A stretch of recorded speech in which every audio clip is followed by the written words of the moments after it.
বিসমিল্লাহির রহমানির রহিম। আমি মমিনুর রহমান। আজকে আমরা আলোচনা করব নবম দশম শ্রেণীর ষষ্ঠ অধ্যায় রেখাগুণ ও ত্রিভুজ এর উপপাদ্য 14 নিয়ে। দেখো উপপাদ্য 14 এ কি বলছে, আমাদের যে ত্রিভুজের যে কোনো দুই বাহুর মধ্যবিন্দুর সংযোজক রেখাংশ তৃতীয় বাহুর সমান্তরাল এবং দৈর্ঘ্য তার অর্ধেক। তাহলে এখানে আমরা মনে করি এই যে এবিসি একটি ত্রিভুজ। ওই ত্রিভুজের দুই বাহু আমরা মনে করতেছি যে এবি এবং এসির কথা বলছে ওরা। তাইলে এবি এবং এসি এই দুই বাহুর মধ্যবিন্দু, ধরো ওর মধ্যবিন্দু ডি আর ওর হচ্ছে কি তোমার ই। তাহলে দুই বাহুর মধ্যবিন্দুর হচ্ছে সংযোজক রেখাংশ, তার মানে তুমি যোগ করলা সংযোজক রেখাংশ অর্থাৎ ডিই। তৃতীয় বাহুর সমান্তরাল, তাহলে তৃতীয় বাহু কে বলতো? এবিসি ত্রিভুজের তৃতীয় বাহু কিন্তু কে সেক্ষেত্রে বিসি, কারণ এবি আর এসি তোমরা আগে নিয়ে নিয়েছি। তাহলে বিসি এই তৃতীয় বাহুর সমান্তরাল বলছে, তার মানে এই যে চিহ্ন দ্বারা সমান্তরাল বোঝায়। এবং বলছে দৈর্ঘ্য তার অর্ধেক, তার মানে ডিই এর দৈর্ঘ্য হবে তোমার কার অর্ধেক? তৃতীয় বাহু যেটা আছে অর্থাৎ বিসি ওর অর্ধেক। আচ্ছা, তারপরে আমরা এখানে অঙ্কনে কি লিখবো দেখো। আমরা এখানে অঙ্কনের ক্ষেত্রে বলবো যে তোমার অঙ্কনের ক্ষেত্রে আমরা বলবো যে আমরা ডিটাকে কি করি তোমার বর্ধিত করব। কি পর্যন্ত বর্ধিত করব? আমরা আমরা এমন ভাবে বর্ধিত করব যেন ডি ই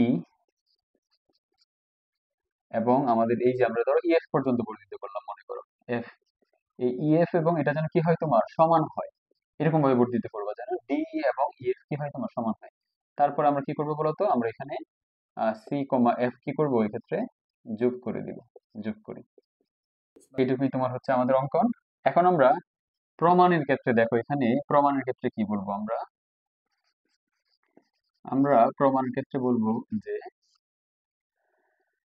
দেখো এখানে আমাদের আমরা প্রথমত হচ্ছে তোমার এই দুই ত্রিভুজে কাজ করব, অর্থাৎ তোমার একটা হচ্ছে তোমার এডিই এবং হচ্ছে তোমার কি সিইএফ, অর্থাৎ এই যে এই ত্রিভুজটা এবং হচ্ছে তোমার কি এই ত্রিভুজটা, এই দুইটা ত্রিভুজে আমরা কাজ করব। কি করব দেখো, আমরা আমরা বলবো যে এখানে ত্রিভুজটা কি বলতো, একটা হচ্ছে তোমার এডিই এবং অন্য ত্রিভুজটা হচ্ছে তোমার সিইএফ।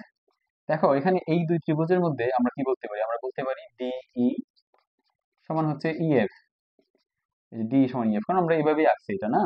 তারপর আমরা বলতে পারি যে এ ই সমান সমান হচ্ছে কি তোমার সিই।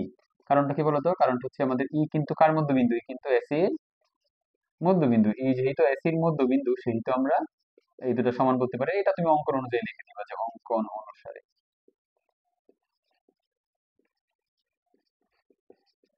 আচ্ছা, এরপর আসে এখানে আমরা এই কোণ এবং এই কোণ সমান বলতে পারি, কারণ তারা বিপরীত কোণ। কারণ এই যে দেখো দুটো বাহু ছেদ করলে এই যে বিপরীত কোণ, সেক্ষেত্রে ওই কোণের নাম হচ্ছে এ ই ডি এবং অন্য কোণের নাম হচ্ছে তোমার সিএফ। তাইলে আমরা যদি এখানে দেখো বাহু দুইটা সমান এবং একটা কি তোমার কোণ সমান, সেক্ষেত্রে আমরা এই দুইটা ত্রিভুজকে কি বলতে পারি? সর্বসম বলতে পারি। অর্থাৎ আমরা এখন বলতে পারবো যে এই যে আমাদের এ ডি ই ত্রিভুজ ছিল, তারপর তোমার এই যে আরেকটা ছিল সিইএফ, এই দুইটা ত্রিভুজ কি এখন বলো সর্বসম। কারণ কি?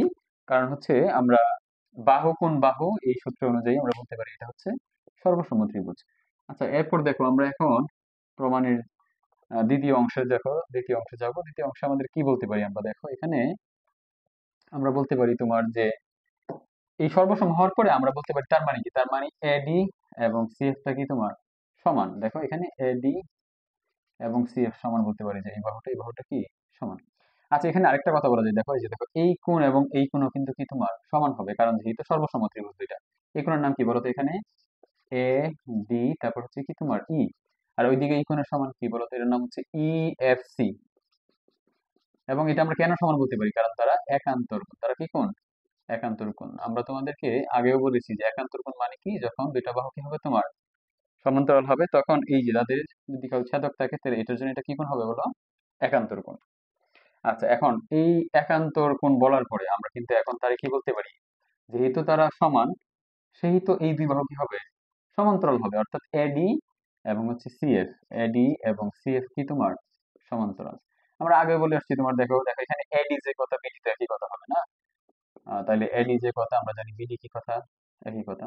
তার মানে এই বিডিটাও কি হবে তোমার সিএফ এ সমান, তার মানে এডি আমরা বলতে পারি সমান্তরাল সিএফ, এবং সেক্ষেত্রে আমরা সমান্তরাল কি বলতে পারি তোমার বিডিও বলতে পারি। অর্থাৎ মেন কথা হচ্ছে এখানে আমাদের বিডি এবং সিএফটা কি তোমার বলতো সমান্তরাল।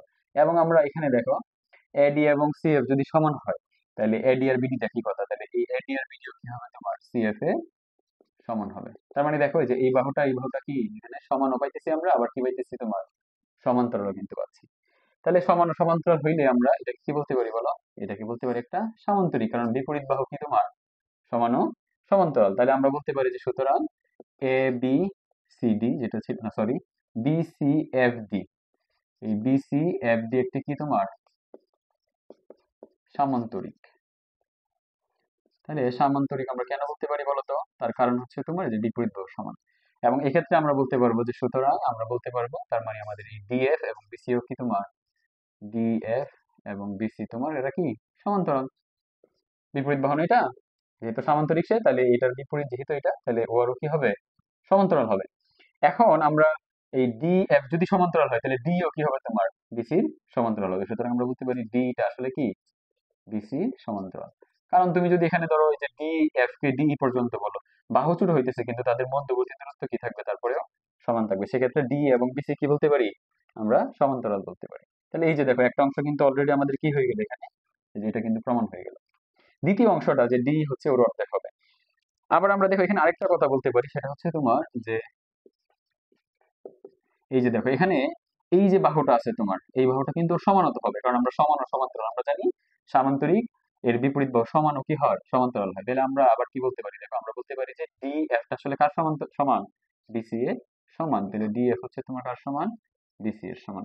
এখন ডিএফ মানে কি দেখো তো, অঙ্ক থেকে আমরা কি দেখতে পারি যে ডি আর ইএফ যোগ করলে কিন্তু আমরা কি পাবো ডিএফ পাবো। তাইলে আমরা এই যে দেখো ডিই এবং প্লাস হচ্ছে ইএফ, ঠিক আছে, এটার পরিবর্তে আমরা ডিএফ এর পরিবর্তে কিন্তু এটা লিখতে পারি, এখানে হচ্ছে তোমার ডিসি। এখন আরেকটা বিষয় দেখো, এখানে আমরা তো ডিএফ এবং ডিই এবং ইএফ যদি আমরা বলি, তাহলে ডিই কিন্তু আমরা ইএফ এর সমান করে অঙ্কনের মধ্যে কিন্তু আমরা সমান করে কি করছিলাম আঁকছিলাম। তো সেক্ষেত্রে আমরা এখানে ডি তো ঠিক আছে, আমরা ইএফ এর পরিবর্তে আবার কি বসাতে পারি ডি বসাতে পারি, ওইদিকে বিসি থাক। এখন ডি আর ডি যোগ করলে কয়টা ডি হয় বলো? দুইটা ডি হয়। এখন এখানে দুই কি আকারে আছে ভাগ আকারে, তাহলে ওই পাশে গেলে তোমার কি আকার হবে, সরি এখানে গুণ আকারে আছে ওই পাশে গেলে ভাগ আকারে, তাহলে বিসির নিচে ভাগ আকারে লেখা যে কথা, হাফ বিসি লেখা কি কথা একই কথা। তাহলে আমরা এখন এই যে বলতে পারি সুতরাং এটা সমান এত, এই যে দেখো আমাদের এই যে বি সমান কি তোমার হাফ বিসি। বাস আমরা এখানে প্রমাণিত লিখে দিব। তাহলে আমাদের কি হইলো বলতো, যে ত্রিভুজের যে কোনো দুই বাহুর মধ্যবিন্দুর সংযোগ রেখা তৃতীয় বাহুর কি হয় সমান্তরাল হইলো, এবং দৈর্ঘ্য হিসেবে তার অর্ধেক। ধন্যবাদ সবাইকে, আশা করি তোমরা বিষয়টা বুঝতে পেরেছো।